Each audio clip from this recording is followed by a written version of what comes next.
Ladies and gentlemen, boys and girls, you just bought Core Keeper, but you don't know what to do. Well, you know what? Your boy Dakosity is here to help you. If you find any of the information in this video helpful, please consider liking, subscribing, and even checking out some of my gameplay videos because those need a lot of help.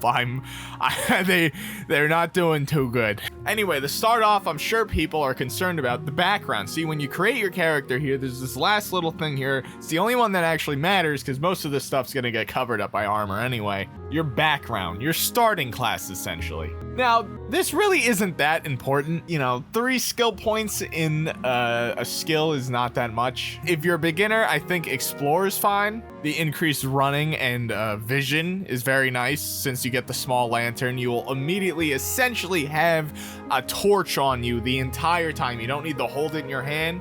Although, if you have torches on you, and you are, say, mining, you can switch to it really quickly by holding shift. I don't know what the corresponding button is for controller, but you can pretty much switch between your pickaxe and a torch or whatever's in your hand and a torch by just pressing shift. But yeah, this is really solid for beginners. Again, not that important. The miner's also good because you start off with a copper pickaxe. You don't need to go punch copper to get the stuff to make an actual pickaxe, or I guess you can make a wood one, but it's not very good. In the early game though, I do think you should be punching stuff more because that'll actually level up your mining skill faster than, say, using a pickaxe, because it's based on how many hits you do and not actually what you're mining and how hard it is and like how fast you do it. It's not how many blocks mined, it's how many punches taken, basically, unless they changed it. Miner's still good though. Fighter also good for beginners since, well, you're probably going to be doing melee your first run. It's the easiest to understand. You run up and hit stuff. Granted, the ranged combat in mages are also not very difficult. You just aim and shoot, essentially, and the summons are even easier. Although, summons, I wouldn't recommend getting the Warlock, which is what I did on my first playthrough, because even though you get a head start on your summoning skill, the bat isn't that great. And you don't get another summon for a very long time, so you can't really go this as an actual class that early. You could try, there are minion armors, but I'm not a fan of the bat. I'm really not a fan of the bat that it gives you, and that you will have that thing for a long time. Mage also isn't that great. I'm not a fan of the simple staff, although getting a head start on your magic skill is nice. Wooden bow is probably the second to fighter. Fisherman is interesting because you get the tin fishing rod, not the copper. So you can actually get a head start on fishing for some pretty decent stuff. And you should fish every now and then because they are good food. You get a lot of good items from it too. You could pull like gear, rings, and necklaces, which are pretty important for the early game, especially because you really just don't have access to them. So if you pull one out of the water, now you have a head start over, the general playthrough. Gardener's also nice because you get the copper hoe. I mean, it's not really that important. The water can's very nice. You can really just start gardening very quickly, and gardening's very, very important in this game. Garden, we will go over that in a second. But I would stick to the fighter, miner, or explorer as your first 2 classes if you're not sure and want something that's just going to be useful all around. Chef is also not bad. You get the cooking pot right away. You can start cooking on immediately. Again, this is another thing that's very vital. This and gardening should be your like 2 top, I guess, side jobs, when you're in your house. Very important stuff. You get some insane buffs from food. You get the gardening helps with making the food as well as making potions like healing stuff and etc, etc. So with setting up your base, obviously I have mine set up already, but what you want to do here is stay very close to this, the core, mainly because these boss things give you items that you can get, and obviously those are pretty good, especially the first one if you're melee. That this sword's very nice for the early game anyway. As well as also you want to plan this out just, because your base is going to get pretty big. And this is how you teleport all over the place. There's plenty of teleporters everywhere. You can find them throughout the world. You want to activate them as soon as you find them because it is just makes it so much easier to get around, as well as retrieve your stuff when you inevitably die. Now for gardening, obviously I have a sprinkler here right now that's not really doing too much, but the main important thing about this is that you want to, especially in the early game, you want to make your farm, garden, whatever, near a water source. I put this here but you don't get the bucket until you have access to iron, or if you just find one, which you're very lucky if you find one. I didn't. But if you're not near water for your farm, it's not like the farm needs to be on the water blocks, right? But to fill up your water can, you need water. And if it's, there's a water tile that's like 100 feet away from your garden, you have to run back and forth to actually get it. Because the one you start with, the watering can, really isn't that much water. See how the large watering can is 300 and this is 100? It stinks. It's gonna take a minute to do that, especially if you build up your garden. So you wanna place it near a water block so it makes your life easier. Now look at how my chest, which by the way, this is a boss chest. It's another thing. When you beat bosses, make sure to pick up the chest, because it's really the only way you can get large chests like this. But you wanna put crafting tables like the workbench, like the anvil, like the salvaging repair shop, stuff you're gonna be using a lot near this chest that you're putting all of your important resources that are used for mainline crafting, because these will pull from that chest, so you don't have to have it in your inventory just to do stuff. And there's gonna be a lot of crafting tables. So some of them, like this stuff I have over here, I'll go over and pick up the resources. It's not that efficient. I don't use them nearly as much as these, and you can only put so many around the chest, right? Diagonal works. Diagonal does work. So you do have more tiles than you would think. Sorry. Also, if you somehow get to those, let's see. The robot arm, I know this is Scarlet Bar, which really is an early game, but this will pick stuff up and then put it on the other side. And if there's a chest on the other side, it will put that item in there. So that's how you can kind of get into automation. You can build a conveyor belt and a crude drill pretty early on.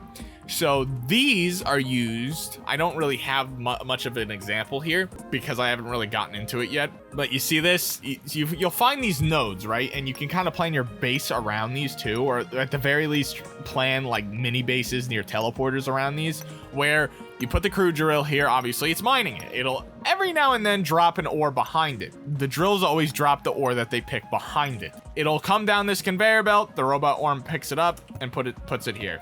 Now, if you don't have the robot arm, which you probably won't in the early game, you could just run up and pick it up. It's really not that important. They won't like really despawn. It takes a very long time for things to despawn. Hell, I don't even know if they actually do despawn. But yeah, it's a good way to get into automation, especially early game, where you want ore like copper, tin, and iron. Now for animals, there is a crafting bench for that. It's called the animal crafting bench. I'm pretty sure you can make it in like the easiest version of it right here, the livestock workbench. Sorry, oh my god, I'm like stuttering so much. So you want to just pull them into an area. You can fence it in, you can block it in, whatever. The way the animals work is if you have two of the same species and they're both being fed, if they're fed 30 times, I think, they will breed. And then if that baby eats 8 times, it will turn into an adult, and that will produce more of what it is. Obviously, if it's a cow, it'll make milk. If it's this ram, it'll make those pink puffs over there. Those are used for crafting. The milk is a solid buff in the early game. It gives you like a 23% armor boost for a minute, which is pretty nice. And obviously, if you're producing an infinite amount of them, you could just spam them during the entire fight, and you're basically 25% tankier the entire time. Well, 23, whatever. Obviously, you see that little bug over there. He drops these stroly-poly plates. They're used for crafting as well. A lot of these are just used for crafting, which is fine. No harm, no foul there. You want to pick up at least 2 of them and just kind of drop them in here. Even if you feed them, you can farm them. You can like kill them for really good steak and then use that in recipes. The food that these things drop meat-wise, fantastic in recipes, but I would focus more on just farming them for resources in the early game. You really don't need that strong of a buff, although if, you're looking for something good, make an extra one, kill it, go into the cooking pot. Let's see. Like, look at that. Using a larva meat, or hell, even a mushroom. This is the easiest thing you could do. You kill an animal. that sounds screwed up. Give a mushroom in the cooking pot with the meat that you got from it. 4.2 health per second for 20 seconds, 34 food, and 13% damage. Just a flat, almost 14% damage buff for 10 minutes. That is amazing. So not only is this healing you for a ton, especially early game, this is also giving you a very, very, very nice damage buff. Larva meat gives you 6% crit chance for 10 minutes on top of that damage buff, a little bit less HP. Carrot gives you armor instead of the HP. You'll notice too, a lot of these say foods like the Karok, the larva meat, the mushroom, the glow bulb, they usually when are in recipes, they will give one buff and then the other thing will give another buff, and then maybe combined they'll give like a fancy new buff, right? You really want to experiment with food in the early game to see like what you can get and what fits your build. Larva meat especially, I would try to farm this. This is in the in this general area right here, kind of like in the upper outer area of the at least the beginning zone where you get to this giant tunnel. They're dropped by those weird like native creatures that throw spears at you and stuff. Larva meats are really good food for melee builds. For combat, it's really simple. If you've played Terraria, you know how to fight things already in here. Obviously, it's a different, point of view. Instead of being able to jump, you're kind of just, looking down at your character, right? But it's relatively the same concept. You run around in circles, essentially, and just throw stuff at them. Learn the boss's movement patterns. They're not that difficult, especially the early game ones. You really should have no issue with Glurch, the first one, Yorm, the second one, which is the giant larva that actually created this giant thing around the map. Although, you might want to find a food that maybe reduces the slime movement speed debuff, because that's going to happen a lot over here. Obviously, if you couldn't tell by the orange, that's all slime on the ground because Yorm loves to just leave its disgusting silk all over the place. Malakas might be the only thing that's actually difficult for you. For him, I would make sure you have at least iron armor. You could probably beat it with tin, but iron is gonna help a lot, and iron's around here in the bottom of the map. I'm not sure if it's randomized, but I'm pretty sure the bottom always has this guy. These scanners are used to find them on the map if you don't find them yourself. I would make sure too when building your base to leave room to where you could build a house for different merchants. What's a merchant? It's this guy over here. There's also some over here. What these guys do is sell you things. Obviously, you can sell them stuff. Their shops reset every like 25 to 30 minutes, I think. On top of also when you put those like gems in the boss statues after you've beaten them, but that's not really that important.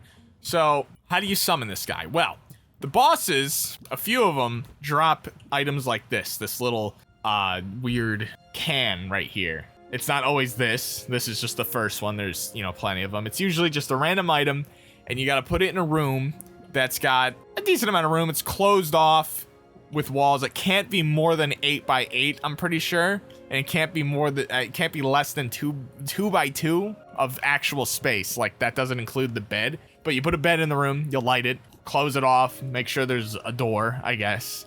And a merchant should spawn, either immediately or within a couple minutes. And there you go. You can sell them items, you can buy them items. They're usually very useful. The first one especially, you can buy ore from them, and their shops might upgrade as you progress through the game if they don't already have a full inventory. There's one that you can make it right away, I'm pretty sure, using the calendar, which is this guy. You have to actually trade items for it, but it's just cosmetic nonsense. It's nothing important. Actually, with golden egg, I might need to do that, but I don't have an Easter. It's not Easter, so I can't really do that. Anyway, another thing you could do with the crude drill is set it up near a wood seed, right? Not wood, a root seed. So, in the farm, you get these little things right here. You see the grass, not grass, it's got leaves coming out of it. These will spawn wood in all direction. Now, you get a root seed from random boss drops from the ground. You'll find them. You'll find them early game. They're all over the place. I can't stop getting them, actually. It's kind of annoying when they fill up my inventory now. But you plant these, you water it. Obviously, you want to be on dirt. You hoe the ground. You right-click with the hoe. It's not, it's pretty self-explanatory. You put water on it with the watering can, and it'll just grow like this. Now, you could put crude drills around the open spaces, and it'll automatically farm the wood. And you can have the conveyor belts bring it to wherever you need, or, it's just come up and pick it up. Wood's not that, it's pretty important, especially later in the game. There's a lot of things that require wooden planks, which require you to put wood in the sawmill. But I think there's plenty of wood, honestly, in the world to where unless you plan on building with wood, you really don't need it that much. Although it is used to repair quite a few things as well. So, it's not completely needed, but you know, there you go. There's the advice. Put crude drills around it so it automatically farms the wood, or you can just make a big open space like this and just let it grow and then come back and do it yourself. Make sure you're exploring a lot. There's a crazy amount of cool and interesting little things that'll just pop up and probably give you a big boost. Hell, I found a level 10 wooden chest. I can probably go find it right now. Hold on. I found this thing super early into a game, and it just kind of carried the hell out of me. Wait, into a game? Hold on. Into the game. Yeah, it carried me through the entire early game, and I mean, it's level 10. This is like Scarlet armor for some reason. Scarlet level armor. I don't know why I was able to find this so early. I feel like, honestly, it was a bug.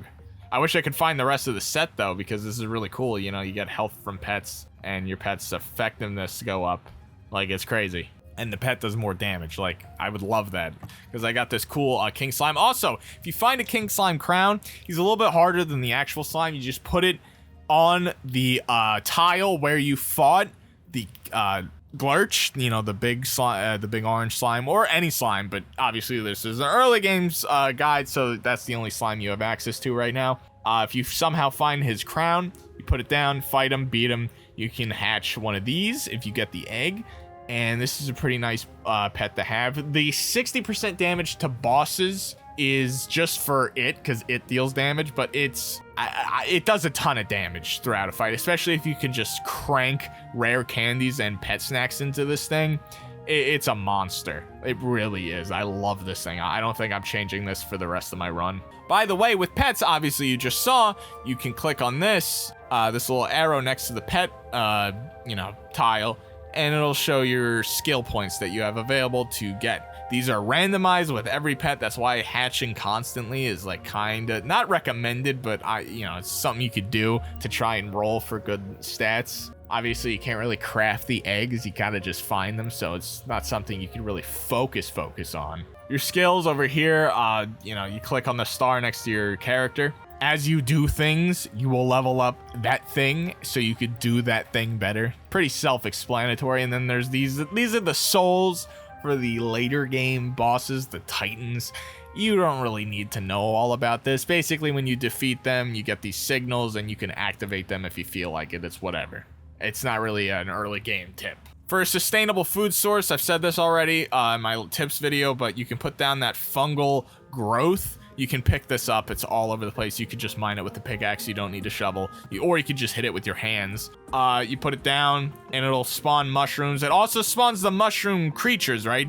I wouldn't make one that's a tile of 4 or more, like width-wise, like it's a 2x2 or more. I would just put like little plotches, because it can spawn a big mushroom man, with the stone skin, and those break blocks, which are not good, when you're trying to not have blocks be broken. But, these are fine. Like, these creatures are easy even in the very beginning of the game to deal with. So, and if it's fenced off, they can't do anything. Honestly, it adds to it, to be honest. I like that these are here. But yeah, the mushrooms, they spawn in, you can feed them, or you can, farm food and put it in this feeding trough right here. You can make that using the, this. What the hell? Using the livestock crafting table, obviously.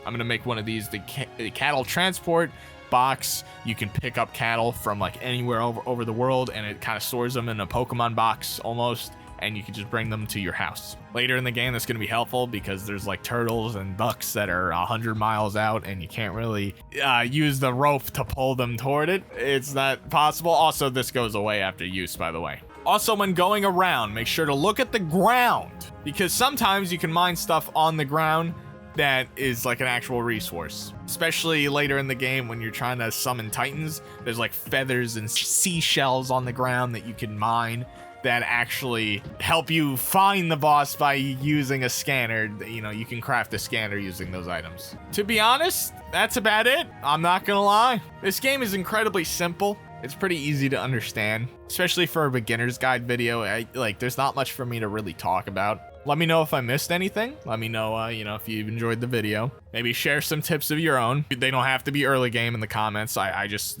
I'm also still learning about the game myself. I only have like 20-something hours in it. I love you guys. I'll see you in the next one. Check out my gameplay videos again. I put a lot of work into them. And yeah, I stream Sunday also. I stream Sunday on Twitch. I do that every Sunday, and sometimes, you know, every now and then. Just look at the link tree in the bio. There's a lot of stuff in there. Love you guys. Goodbye.